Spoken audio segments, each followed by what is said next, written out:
beban hidup ya kan, udah tahu kan di awal kemarin perbedaan beban hidup sama beban mati. Kalau beban mati itu berat bangunan itu sendiri.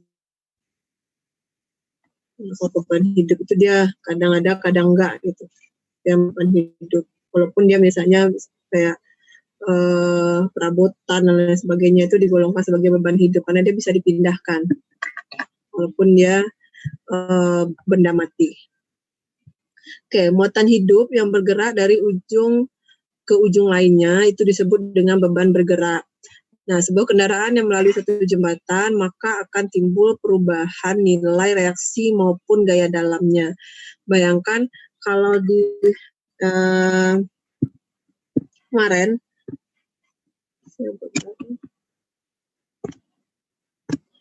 kemarin di balok. Ini kita baliknya ke bahasnya balok ya, karena untuk jembatan biasanya garis pengaruhnya nanti perhitungannya di jembatan. Karena kan jembatan yang membentuk struktur kan, bukan jalannya. Nah, antara beban ditaruh di sini dengan misalnya dia posisinya di sini, ini berbeda nggak gaya dalamnya? Berbeda nggak nilai reaksi? Ini ada A, ini B, berbeda nggak VA dan VB-nya? Berbeda nggak? Beban yang di sini, ini jaraknya ini 2, ini 4 misalnya. Kemudian kalau yang ini 1, ini 4 misalnya. Ini 1, ini 5. Beda nggak kira-kira jaraknya, besaran VA, VB-nya?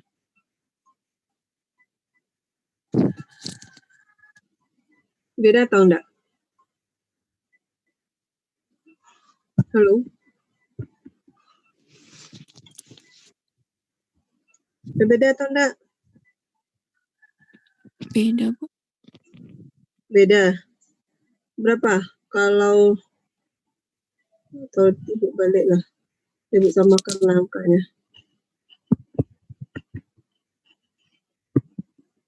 Ini 4, ini 2. Ini bebannya ada misalnya 60. Ini. Berapa VA? Berapa VB? Kalau untuk yang pertama. Berapa VA-nya? Ini kalau kayak gini nggak perlu pula pakai sigma momen ya. Ini pakai perbandingan biasa aja nih. Masalah yang pakai perbandingan ini waktu kita kuliah masih di kelas, ini udah Ibu sampaikan ini. Ini kalau model begini kan saudara nggak perlu pakai itu sigma momen, perbandingan aja bisa. Berapa VA, berapa VB? Bebannya 60, jaraknya yang di bangun yang satu ini 2 ke titik A, 4 ke titik B. Berapa VA?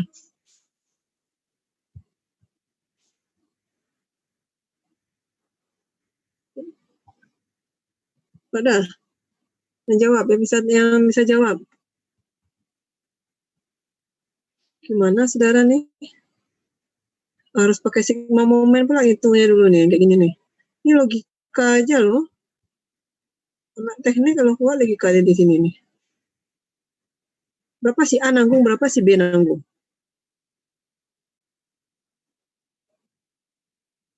Siapa yang 20? B-nya 40 ya?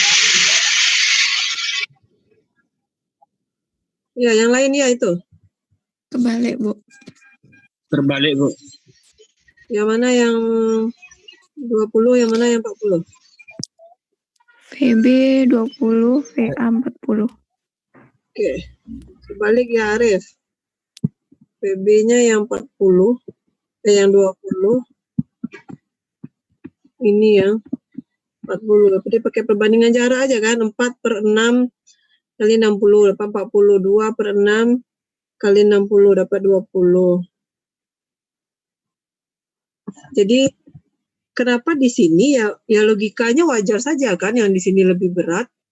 Atau dia posisinya dekat ke A kan. Kalau dia posisinya di tengah 30-30 kan. 30 si A, 30 si B kan gitu nak. Oh, posisinya di tengah. Nah, saudara kalau yang kedua? Iya, kalau yang kedua. Berapa VA?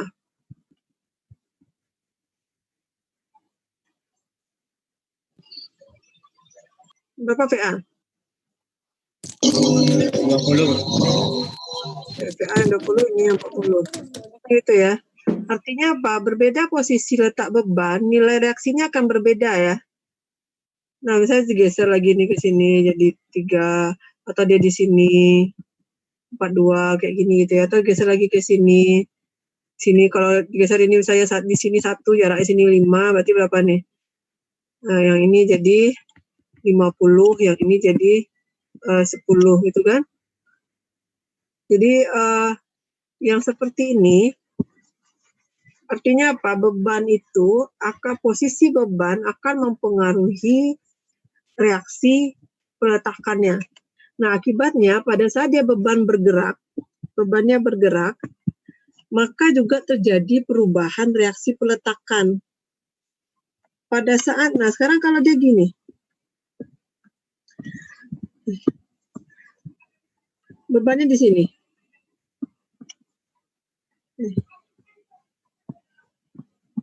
Nah, berapa VA? Ini ada 60 tadi ya. Berapa VB? Berapa VA, berapa VB? VA 60, VB 0. Oke, VB 0. Artinya apa? Pada saat dia di sini, bebannya nanti akan 0. Reaksinya nanti 0. Begitu dia bergerak terus bebannya bergerak terus. Ini awalnya 0 di sini kan. Nah, bebannya bergerak terus ke sini. Bebannya bergerak sampai dia ke sini. Maka di sini VB-nya yang menjadi 60, PA-nya jadi 0. Nah, artinya sepanjang ini terjadi perubahan terus ya. Nah, sehingga nanti reaksi peletakan itu kita gambarkan dalam bentuk grafik dari berapa sampai berapa. Nah, tentu dari 0, kalau ini kan nanti VA-nya berarti untuk VA dia dari 0 sampai dengan 60 kan? Dari 6, kalau VA kalau dia bergerak dari A ke B, berarti VA-nya dari 60 sampai 0 kan? Dia bergerak dari A ke B. Kalau VB-nya berarti dari 0 sampai 60. Kan gitu kan? Oke, dari ini 60 sampai 0, ini 0 sampai 60. VA dan VB-nya. Jadi itu terjadi perubahan di sepanjang titik. Sehingga VA, VB nanti kita gambarkan dalam bentuk grafik. Itu ya. Nah, salah satu batang dari konstruksi rangka batang yang dibanding muatan hidup mungkin akan bersifat tarik dan ketika yang lain akan bersifat tekan. Jadi misalnya beban, kan kalau di rangka, di jembatan kan ada jembatan rangka ya. Jembatan rangka. Nah, pada saat dia bergerak, saat dia di posisi suatu posisi X misalnya, dia mengalami batang tarik. Tapi ketika dia beban tadi bergerak ada di posisi X yang lain misalnya gitu, nah bisa jadi batangnya dia menjadi batang tekan. Jadi itu kalau jadi beban reaksinya tadi baik reaksi vertikal, horizontal maupun gaya dalamnya itu akan mengalami perubahan seiring dengan pergerakan dari bebannya. Nah, dalam merencanakan ukuran suatu bagian tertentu dari suatu konstruksi, maka perlu dipertimbangkan agar bagian konstruksi itu selaras dengan bentuk konstruksi dan cukup kuat untuk gaya terbesar yang akan terjadi pada konstruksi tersebut. Jadi biasanya kalau pada balok biasa, balok yang bukan jembatan misalnya gitu ya, momen maksimumnya kayak gini ya, kalau dia diberi beban merata, misalnya gitu kan, diberi beban merata, momen maksimumnya kan di sini nih. Momen maksimum.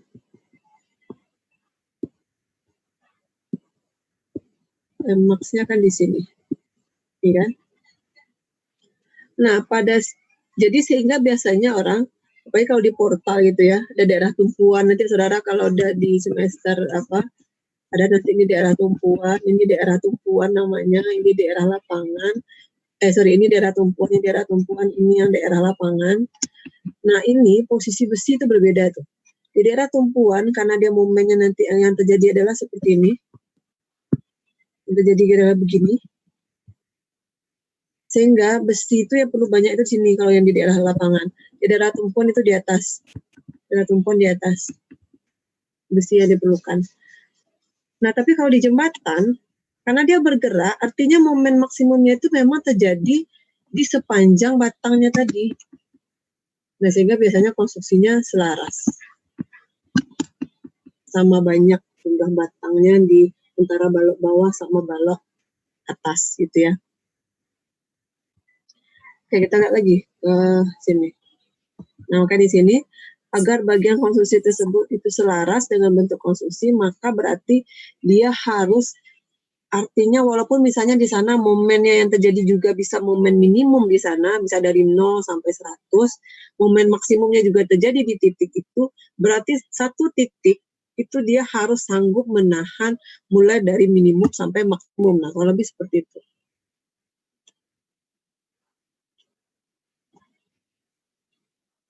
Oke, berikutnya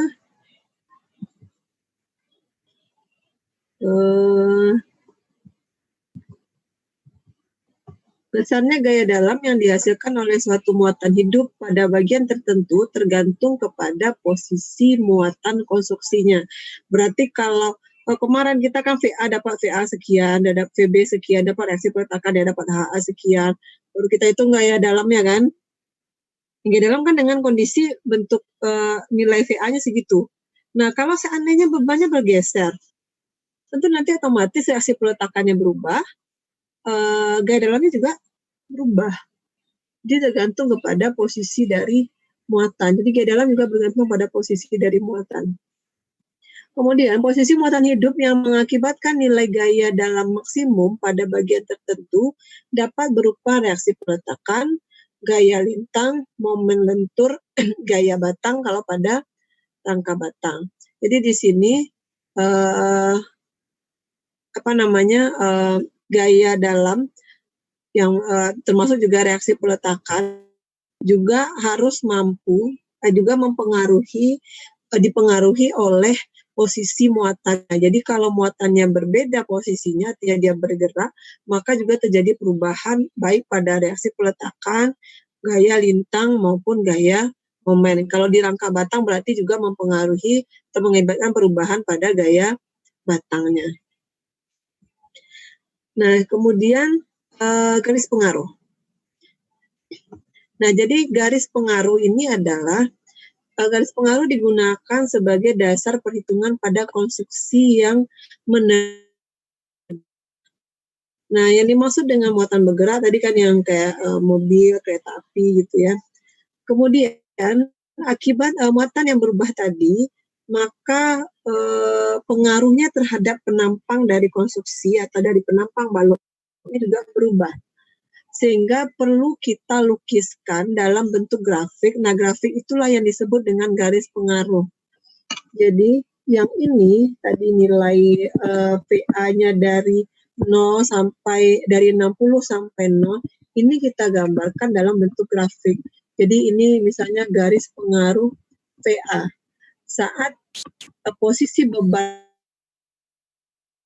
sampai X sama dengan 6 ya, atau dari A ke B aja, ini boleh juga lah 6, atau dari A ke B, di titik A berapa kalau dia berada gaya apa, jadi X di sini kalau biasanya kita menggambar gaya dalam, X-nya apa? X-nya adalah batangnya kan, X itu batangnya ya, pada batang X sama dengan berapa. Nah, kalau di sini X yang dimaksud adalah posisi bebannya. Posisi bebannya pada di batang berapa. Nah, itu yang dimaksud di sini. Nah, jadi di sini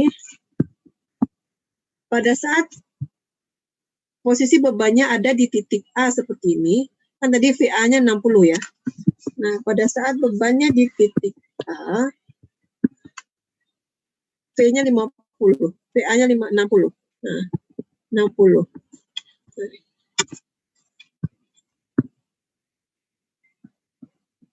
Dapat di sini 60. Pada saat dia di titik B, 0. Maka dia tergambar seperti grafik seperti ini.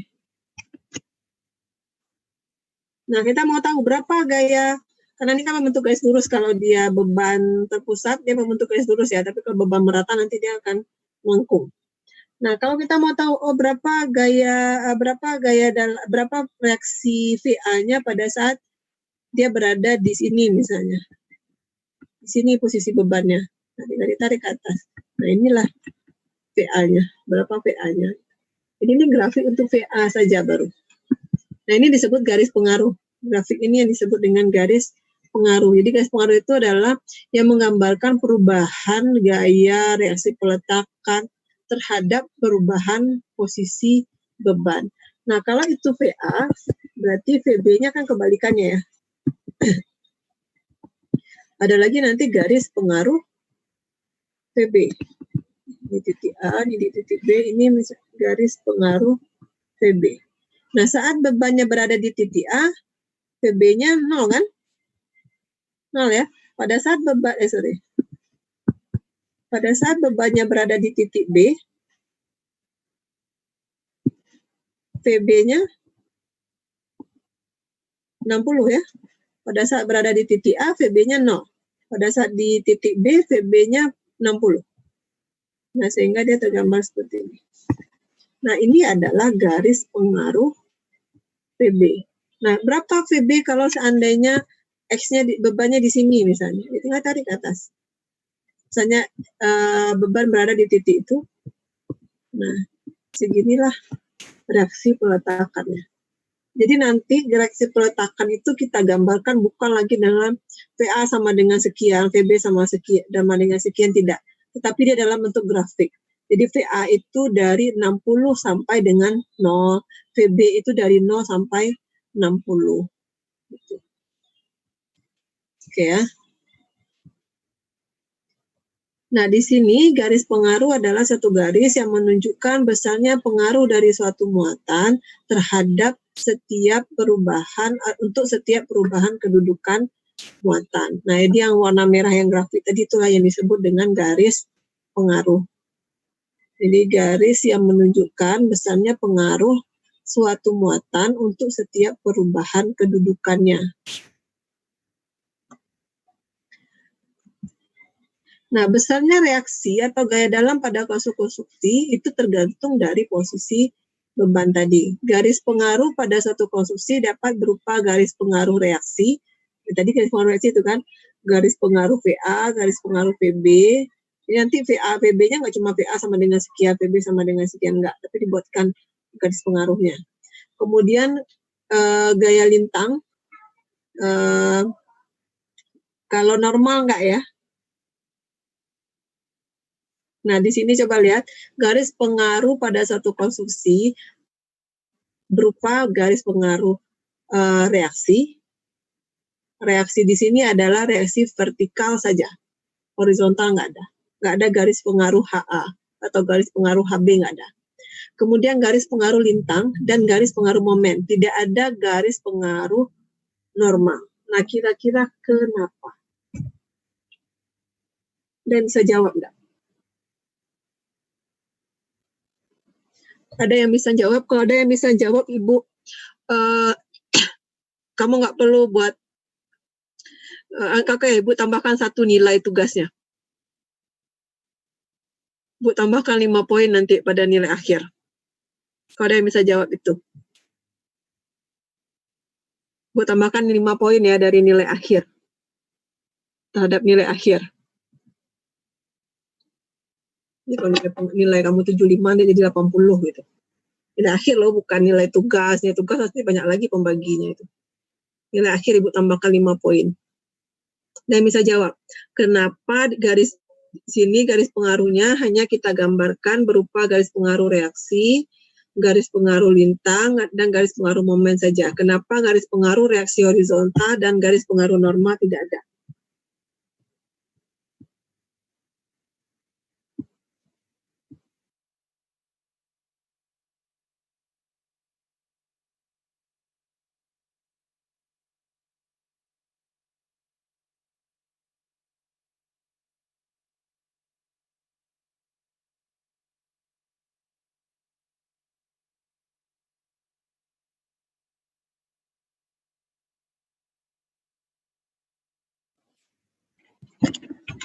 Oke. Karena torsinya, Bu. Coba kamu bayangkan, ya bayangkan. Nih, ini ada jalan. Ini ada mobil bergerak. Kayak gini bentuk mobil. Mobilnya kayak gini ya mobilnya. Mobilnya bergerak nih dari sini. Kenapa bebannya itu hanya beban? Kenapa reaksinya itu untuk di garis pengaruh ini cuma ada reaksi vertikal saja? Artinya kan garis pengaruhnya itu cuma ada garis pengaruh vertikal saja. Tidak ada garis pengaruh yang reaksi horizontal. Berarti juga tidak ada gaya normalnya kan? Kalau nggak ada reaksi kalau nggak ada reaksi yang horizontal kan gaya dalamnya juga nggak ada ya, normalnya nggak ada. Nah, kenapa? Ada yang tahu? Nggak ada satupun yang tahu? Nyerah? Gaya tekannya ada, Bu. Gaya tekannya nggak ada? Tekan kemana yang nggak ada? Mungkin garisnya ini Apa? Nah, ulang lagi suaranya. Muhammad Azwanda.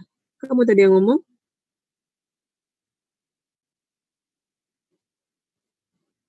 Oke, siapa? Nggak ada yang tahu? Ini sebenarnya logika sederhana saja.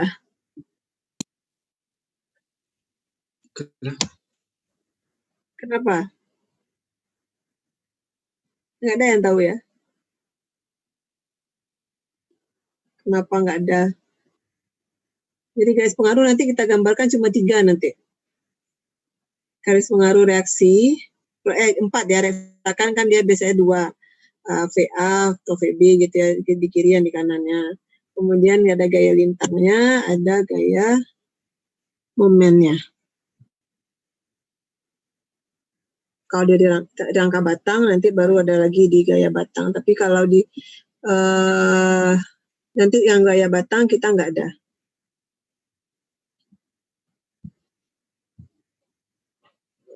Muhammad Aswanda ini apa nih?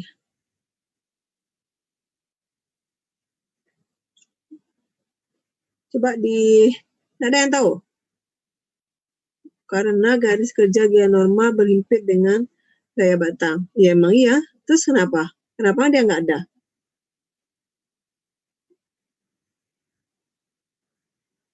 Kenapa pada saat kita menentukan ini, pada balok kan ada gaya normal. Pada balok biasa gitu ya, tanpa muatan bergerak, kan ada gaya normalnya. Oke, nggak ada. Nggak ada yang tahu, nyerah. Salah jawabannya, yang kurang tepat.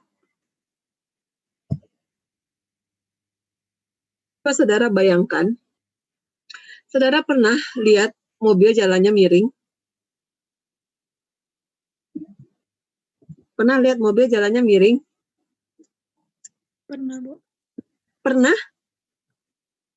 Wah, main sirkus berarti. Pernah saudara lihat mobil jalannya miring? Miring, gaya normal itu disebabkan oleh gaya apa? Gaya normal itu kan disebabkan oleh gaya horizontal. Benar ya? Reaksi horizontal baru ada kalau ada aksinya horizontal. Jadi kalau ini batang, nah ada gaya horizontal misalnya, atau gayanya miring. Sehingga kalau miring ini kan berarti ada horizontal, ada vertikal. Ya kan? Nah baru ada reaksinya yang horizontal, ada di sini HA misalnya. Nah sekarang, apa pernah saudara lihat mobil miring? Walaupun jalannya miring begini, Ini jalan mobilnya, nah. Gitu kan? Gaya mobil itu gaya beratnya kemana? Situ kan? Ya. Dia ke bawah ya. Dia mengikuti si arah gravitasi kan? Iya. Ini ada yang mobilnya miring. Jadi ya dia ada kan yang jalan ya. Saya gitu jembatan gitu ya. Nah, mobil itu jalannya gini, gimana tuh? Nah, di sini dia nekan ya.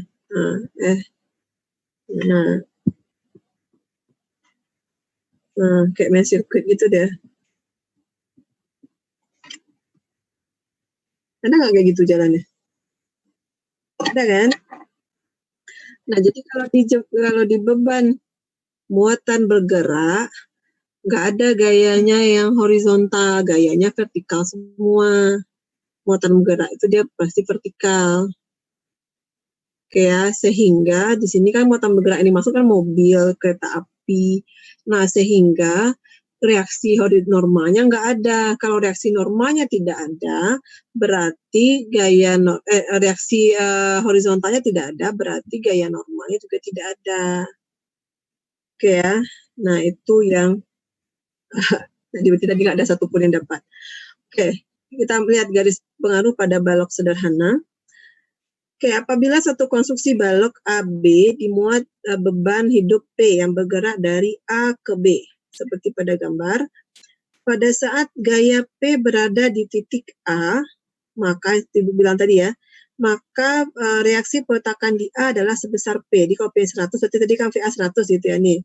Pada saat P-nya berada di titik A, gaya reaksi peletakannya adalah sebesar P. Sebaliknya, ketika muatan reaksi peletakan di A adalah 0, reaksi peletakan di B yang sebesar P. Ya, seperti yang ini tadi ya. Oke, ini tadi kan saat dia di A, PA-nya 0, PB-nya yang 0. Saat dia di B, yang warna merah, bergerak, PA-nya yang 0, VB-nya yang 60. Oke, apabila kemudian muatan sedang bergerak dari suatu titik L, maka reaksi peletakannya adalah sebesar VA X per L. Sedangkan reaksi di B adalah L dikali P. Nah, kita buktikan kenapa bisa seperti ini. Oke. Kita lihat.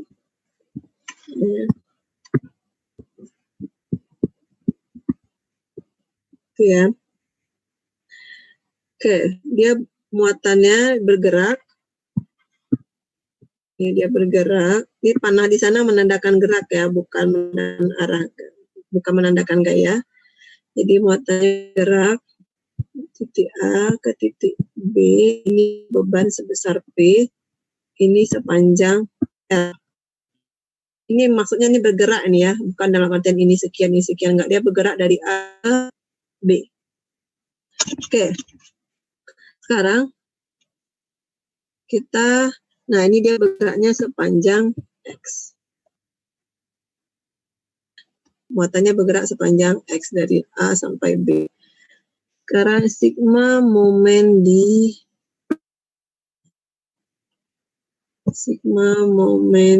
A sama dengan, oke, gaya di sini ada VB, di sini ada PA ya. Oke, berarti di sini ada VB. VB benar ya, VB ke titik A jaraknya adalah sebesar L. Benar? Benar ya. Kemudian ada P. PB berlawanan jarum jam negatif. Kemudian ada P positif. P positif, P dikali jaraknya berapa? Berapa jarak P ke titik A? X ya? X kan? Dia akan bergerak dari sini ke sini ya. Jaraknya X. Sama dengan 0. Maka VB sama dengan VB-nya pindah ruas. P dikali X per L. Ini tadi ya.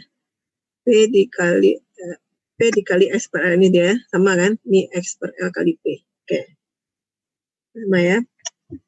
Oke, kemudian sigma momen di B sama dengan 0. Sigma momen di B sama dengan 0. Sini ada VA. VA searah jarum jam. VA positif dikali jaraknya L. Kemudian ada P. P-nya negatif. Nah, berapa jarak P? Kalau ini X, ini ke sini X, berarti ini ke sini. Kan ini kan jarak P terhadap titik B. Berarti ini adalah L kurang X ya.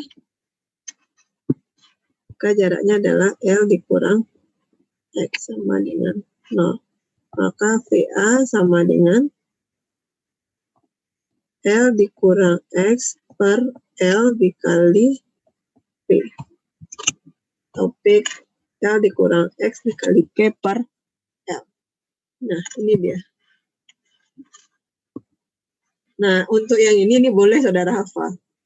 Karena biasanya muatan bergerak itu dia dihitung sebagai muatan nggak dijumlahkan berapa muatan gitu ya, tapi dia yang dijumlahkan adalah berapa berat kendaraan maksimum yang lewat pada jalan tersebut. Itu yang menjadi beban bergeraknya. Berapa berat kendaraan maksimum yang lewat di jalan tersebut, nah itulah P-nya. Kenapa maksimum? Berarti kalau dia kecil dari itu berarti aman berarti kan?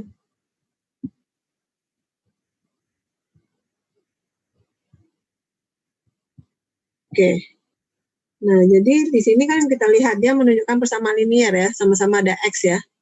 X pangkat 1. Jadi kalau nanti tinggal kita isi,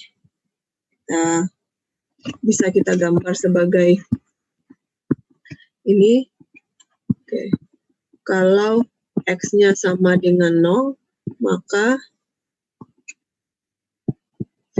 VB-nya berapa? Kalau X-nya 0, 0 ya. Benar ya? Kalau X-nya sama dengan P,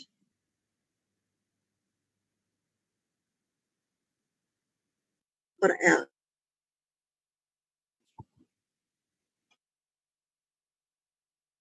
Sama dengan X sama dengan 0 berarti L dikurang 0 kali P per L. Itu sama, maka VA-nya sama dengan P. Kalau X-nya sama dengan L kurang L 0. Berarti VA-nya sama dengan 0. Sehingga yang seperti ini, gambarnya ya kayak saya buat tadi.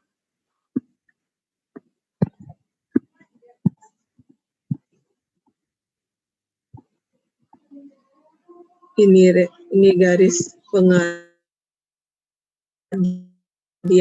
pada saat di titik bebannya di titik B dia sebesar P.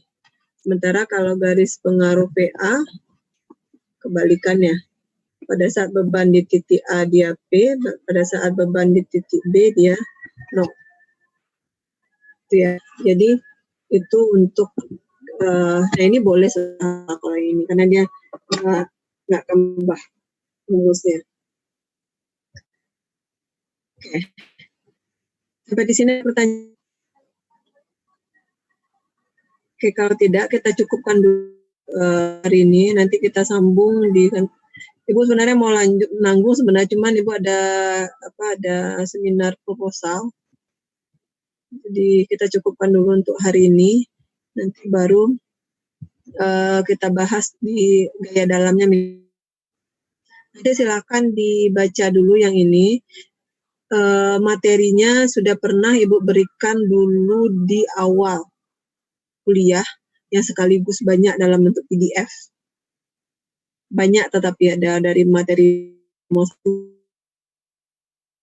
yang 14-15. Oke ya, cukupkan kuliah untuk hari ini. Akhiri dengan